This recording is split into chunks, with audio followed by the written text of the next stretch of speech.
Career Uprising. I'm your host and professional career coach, Lorraine Rise.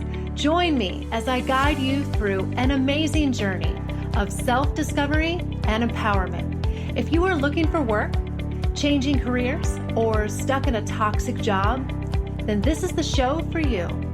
I offer both practical and spiritual guidance to help you up-level and advance your career. Let's start the uprising.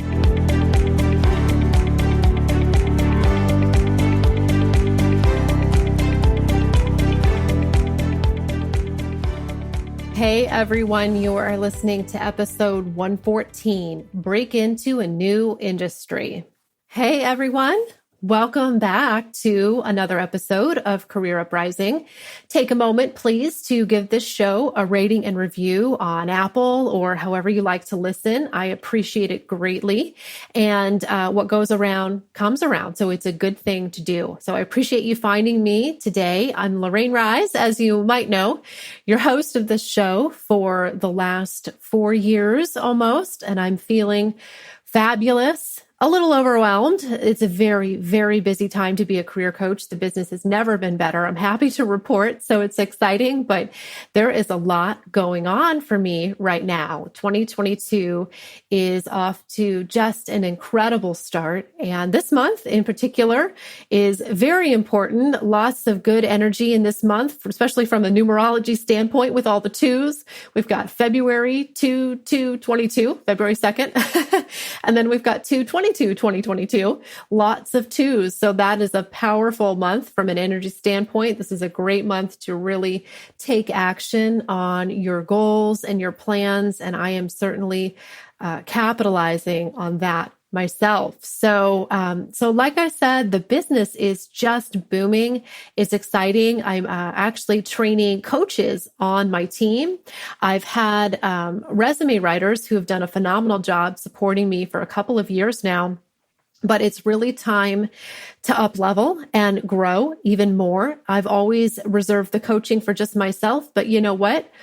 Times are changing and there is more demand than ever for what we do. And I can't do it all myself. So I'm excited about the prospect right now of training some coaches to join my team and fully support my clients in their journey. In addition to myself, I'm not stepping all the way out of it, but I need some help. And there are other people out there on my team with great experiences and perspectives that can help you as well. So I'm really, really thrilled with the direction that everything is going. And the business has just grown exponentially every single year since I started it 7 years ago. It's really been amazing. So thank you to all the clients and the listeners of the show for helping to make it what it is. So I want you to think about the same thing. What seeds can you plant right now that will grow for you in future years? Because everything I'm experiencing is a result of choices that I made all those years ago and the foundation I laid for who I wanted to be and what I wanted my life to be like. And now I'm reaping the rewards of that. So what goals can you act on now? What decisions can you make today that will impact your future years from now? That's something that I want you to ponder. All right. So we're going to talk today about a topic that is probably really overdue because I get a lot of questions about this, breaking into a new industry. And it's come up a lot recently in coaching sessions. So brace yourself a little bit. Because I'm going to be a little bit maybe long-winded on this one. I have a lot to say on this topic. I get a lot of questions about this in coaching. It's just a very common thing for people to want to do is transfer their skills into something else, still doing the same job function for the most part, but maybe moving from healthcare into tech or from manufacturing into something else, so we tend to get bored sometimes or feel a little bit maxed out with where we've been, or maybe we're afraid of getting pigeonholed into one specific industry. So if that's you, if you're feeling like you want something else, you want maybe a new challenge, and you want to make a career pivot, this is the show for you. So I will, as we get started here, I'm going to make one quick distinction. I want you to keep in mind that what you do is your field of work. So for example, if you're in sales or human resources, that's your field. But who you do it for is your industry. So that could be tech or medical or manufacturing or whatever it might be, okay? What you do specifically is your field, but who you do it for is your industry. So it makes a lot of sense that some types of work can be done across a lot of different industries. And I think that presents a great opportunity for a lot of people to change their careers without having to go back to school. But nonetheless, there are definitely challenges to breaking into a new industry. It often takes a lot of research and networking and changes to your resume and so on. And we're going to dig into all three of those things today. And I'm going to give you 6 very specific strategies and steps and that I want you to take, and I want you to take them in the order, basically, that I give them. It's kind of a whole process for how you can break into a new industry and shake up your career without having to go back to school for a new degree. How does that sound? Sounds good? All right. So, like I said, I'm going to outline 6 steps for you that you can take. I want you to listen to them and I want you to do them in order. And this will greatly increase your chances of being able to transfer to a new industry. And I bet you can do it probably within about 2 to 3 months. Sounds slow, maybe? It's not. That's very, very quick. But it depends on what your situation is, of course, and your line of work. But for most people, I would say if you put in the work and you follow this process, it is realistic that you could switch to a new industry within just a couple of months. All right.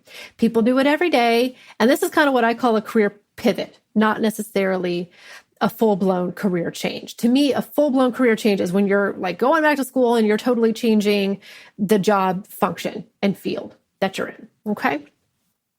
All right. So let's get started. Let's dive in. So step 1, I think the first thing that you need to do is identify your transferable skills. All right.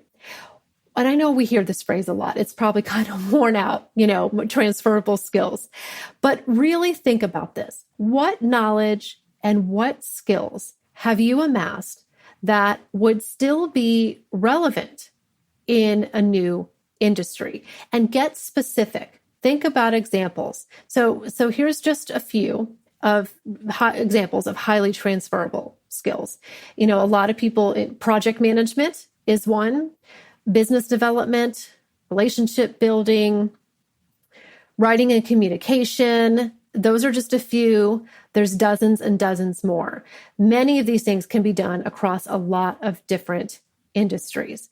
But I want you to unpack those a little bit more and get as specific as you can and really identify where your strengths lie within those and think about specifically how that skill could be applied to your new industry and why would it be valuable and how might it look a little bit different in the new industry, because it might, your skill might not be applied in exactly the same way. Doing sales in the private sector is not the same as doing sales within the government and the public sector. And if you're not sure exactly how that would be different, well, that's where we're going to get to another step down the road in a few minutes here, where you're going to do some networking and have some phone calls to uncover that. All right. So we'll come back to that. But I think you do need to be prepared to provide examples of this in an interview and bridge that gap between you, where you are now, and this new industry, and share examples of how you've demonstrated that skill and why you still feel it would still be valuable to a new customer or new type of employer. All right. So step 1, identify your specific transferable skills. Step 2, after you know what those are, I want you to begin doing research. All right. So you need to figure out what the nuances of this new industry are and what's different about it. You want to come to this process being educated and not being ignorant to how things might be different. So this is where it really takes some time. You can do online research, but you can also talk to people who are in that field. And you want to find out, what matters most to this type of customer or vendor or employer that's in this industry? Who are the stakeholders? What are their priorities? What will make them more competitive? What are their pain points and their challenges and barriers? Are there different kinds of laws or compliance regulations that you would need to learn? Are there new software systems that you would need to learn? Do they just have a different way of doing business?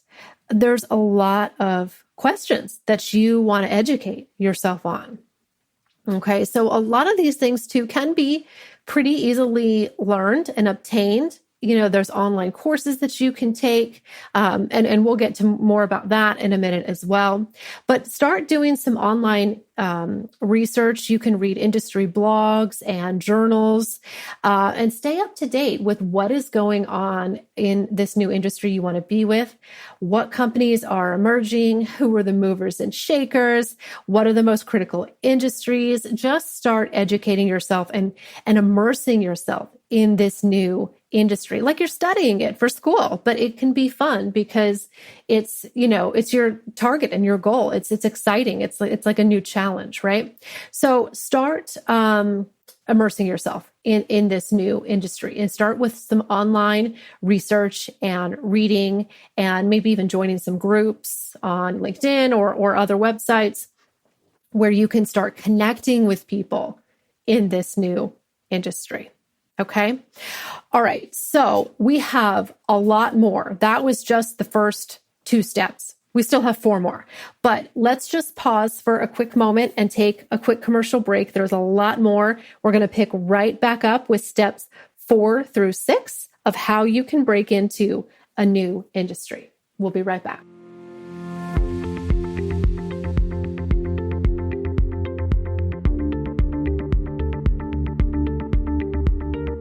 Hey guys, we're on a break for a minute, and I want to tell you about something exciting going on at careeruprising.com. I have an online store that I created just for you. It has a variety of low-cost resources that will give you the boost that you need in your career, and they offer a great introduction to what it would be like to coach with me. I've got ebooks, meditations, and other resources for you to take advantage of and start getting help today. These products are instantly downloadable, priced incredibly low, and cover many aspects of career transitions. Head on over now to the store while you're listening to the show. It's at careeruprising.com/store. That's careeruprising.com/store. Now let's get back to the show. All right, and we are back. Let's dive into number 3. So we talked about identifying your transferable skills and then starting to do some online research and reading up on this new industry. So number 3, and this one is really, really important, you guys. If you have any hope of breaking into a new industry in which you have no experience, you're going to have to make connections and make friends in this new industry. You're going to have to network your way in because you don't have the prior experience. So you're going to have to compensate for that in some way. What I would recommend is that you identify at least 3 to 5 people who work in that field, whether you know them or not. It's best if you do know them, but you may not know somebody who's in that line of work. But reach out to them and do some informational interviews. If you can find even one person to be a good mentor for you, that would be exceptional. But either way, You need to be talking to people who work in that industry, who know it inside out, and can guide you on how to break into it. They can give you tips on what to change on your resume, or recommend people that you speak to, or industry journals to read, or groups to join. They can tell you where to go and how to learn about this industry. And especially if they have hiring experience, they may have very good insights into what employers are looking for when they read a resume, and what you might be missing and what skills you need to obtain. There's endless amounts of questions that you could ask these connections. And this is something that I coach clients on. I have a lot of resources and templates and sample questions for doing informational interviews. So I really equip clients with the tools that they need to be confident in these conversations and get the best results out of them so that it's worthwhile. Okay. It's really not enough to just do the online research. That is the first step, and you should do that. But you have to have conversations and make meaningful relationships with people who are in that industry. All right. So first, look within your own network. See if you know anyone who is already in that industry. If you want to get into healthcare, do you have any friends who do anything at all in healthcare? Even if it's not the same type of job that you are doing, it could still be helpful. So don't limit yourself. All right. Reach out to anyone that you know that is working in that industry and see what insights and advice they have for someone who wants to break into it. Ask them how they got into it. And then if you need to reach outside of your network and make some new connections, which you probably will, you can do that. And LinkedIn is a great tool for that. You can reach out to perfect strangers and just have a phone call. You don't have to meet them in person, but it's really not that uncommon of a strategy. And obviously, we know the response rate for people who don't know you is not going to be as high, and that's okay. If you get one valuable conversation out of that and learn something, that is a success. All right. But please know that it's a lot harder to break into a new industry that you don't have experience in if you don't make good connections there and have people who are willing to help guide you and give you insights, and maybe even forward your resume on. You don't have to ask for that right away. You can start with just getting some of their advice and insights and recommendations, and it will often lead to that. Okay. All right. Step 4. God, we still have a lot more to go. So for some people, you may have to gain some new skills. The gap may be too large between where you're at and where you want to go. And in most cases, this doesn't mean going all the way back to school and getting a new degree, but you might need to do some kind of online course or short-term certification to make you more competitive. And again, to help compensate for the lack of inside industry experience. Luckily, though, with everything going online, I think that this has never been easier. There are lots of websites out there like Coursera and Udemy and LinkedIn Learning that offer quick, affordable, or even free courses. And then in some cases, you may need to step it up a little bit more from those and actually get a formal certification, like a project management certification or a coding boot camp, whatever it might be. Those free and low-cost courses are good and they're a starting point, but they don't always take the place of, a formal certification from a reputable industry, a recognized organization. So just kind of, keep that in mind. It depends on what you're doing, whether or not that will be enough for you. Okay. But think about joining a professional association in that industry. I've been a member of the Society for Human Resources Management for many years, and I've gotten a lot of value out of that membership, including professional education. They have job postings, they have networking opportunities. So look into a professional association in your desired new industry that you could join, and that could offer you a lot of opportunities as well. But since you've already identified what skills you have in step 1, the next step is to bridge that gap and identify what skills you don't have and come up with a plan of how to obtain them. And this is also something, like I said, that you can bring up in the conversations that you have with people to get recommendations on how they think you might be able to go and obtain that knowledge or those skills. All right. Step 5. Once you know the skills that you have and you've obtained the ones that you didn't have, now it's time to retool your resume a little bit. And I want you to think of your resume as a strategic marketing document, not a biography of everything you've ever done in your career. So it is okay to leave off things sometimes that are not relevant to your new direction, not necessarily leaving off a whole job, but, leaving off certain bullet points that are not really representative of the direction that you want to go. So be thoughtful and be strategic about what you emphasize on your new resume, especially in the top half. All right.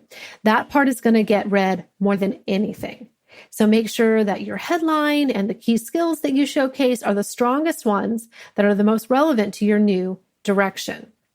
And then when you list your positions out too, make sure that your bullet points at the top, the first one or two, are the strongest and the most relevant ones that you want to showcase. And that's good advice for everybody. Everybody needs to do that. But especially if you are trying to emphasize certain accomplishments or certain experiences that are relevant to your new direction. Okay. So make sure you put them at the top and list them as the first bullet point. And it's not a bad idea to show your resume to somebody who's done some hiring in that industry and get their feedback as well. And if you're not comfortable writing about yourself, get someone to help you. Whether it's me or somebody else, there's nothing wrong with that. Some people are naturally better at writing than others, and having an outside perspective can be very helpful to help you pull out those accomplishments, because we often take for granted and diminish our own accomplishments. All right. So now my sixth and final recommendation, and this is not applicable to everybody, but it's something that you need to consider, is in some cases, when you are making a change and you don't have industry experience, you might need to take a bit of a step back. Sometimes that is okay. I know that I did this when I got out of retail management and wanted to get into a corporate human resources position. I went from being a salaried manager back to being hourly.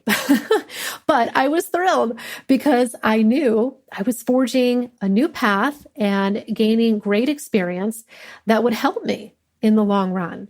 And I had never been happier to make $17 an hour. I remember this years ago. So be willing to take a step back sometimes and understand that it's a step back in order to take a step forward in the long run. Whether it's a step back in salary or a title, it might be necessary and it might be beneficial. Okay. Boy, I feel like I talked a lot to you. I talked a lot at you guys. I hope that was helpful. So just to recap, this is all at a very high level. If you want to break into a new industry, the first thing you need to do is identify your transferable skills. Then you need to start doing online research and learning everything you can about that industry. Then you need to make connections and have informational interviews with people who work in that industry. Then you need to consider how you're going to gain the new knowledge and skills that you need, take some courses, get a certification.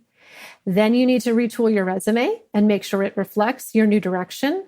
And then you finally need to consider what level is appropriate for you to target. And do you need to take a step back? Maybe you will, maybe you won't. Okay. That's it. Wow. I got through it faster than I thought. That was a lot of information jam-packed into 25 minutes, something like that. So, there's a lot more that can be unpacked from each one of those steps, a lot. And I coach clients every day through this process and help them find connections, know what to say, retool their resume, really every aspect, all 6 of those. My team and I are well positioned to help you. So if you need help with this, I would highly recommend that you reach out to me. You can learn more about me at careeruprising.com or on my LinkedIn. The implementation of this can be challenging at times. So it's important to have a coach to support you and guide you so that you make good use of that time and that you have the right strategy from the very beginning. And if you are considering working with me, I will be very honest, this is a busy time of year, so I would not recommend waiting.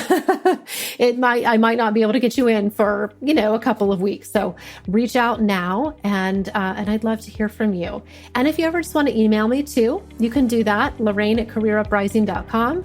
I answer every email myself. At this point, still, maybe that will change one day, but for now, I'm still able to answer all emails myself, and I can't wait to hopefully make you a success story. Have an amazing week, and I will be back with another show. Take care, guys.